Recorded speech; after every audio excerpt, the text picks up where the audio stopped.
Martine Aubry a perdu son père. Jacques Delors est décédé le 27 décembre 2023.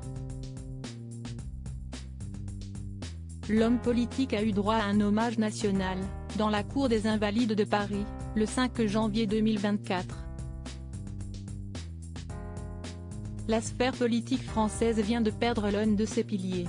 Jacques Delors est mort le 27 décembre 2023 à l'âge de 98 ans.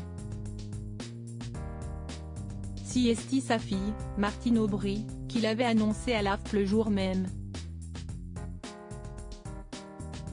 Il est décédé ce matin, mercredi, à son domicile parisien dans son sommeil, déclarait la maire socialiste de la ville de Lille. Jacques Delors avait accompli beaucoup pour la France. Ancien ministre de l'économie, sous la présidence de François Mitterrand, Jacques Delors a été le maire de Clichy. Père de l'euro, il a également été le président de la Commission européenne de 1985 à 1995 et a participé à la création de l'espace Schengen ainsi qu'au traité de Maastricht.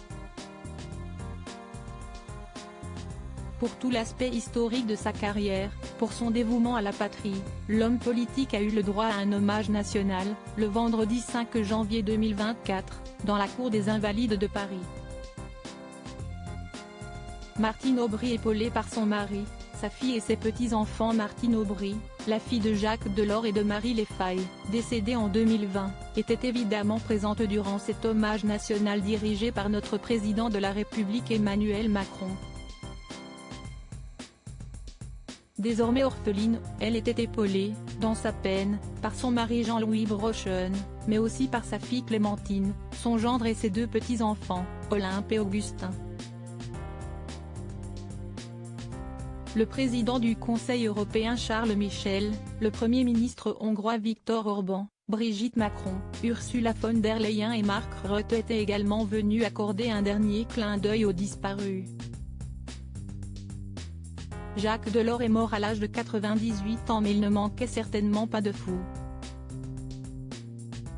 En mars 2020, il avait appelé les chefs d'État et de gouvernement de l'Union européenne à plus de solidarité au moment où ces derniers s'écharpaient sur la réponse commune à apporter à la pandémie de Covid-19.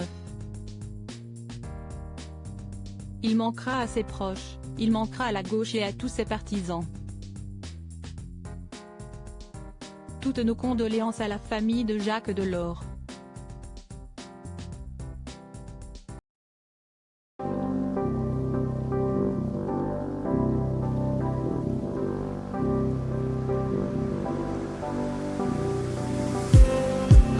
Just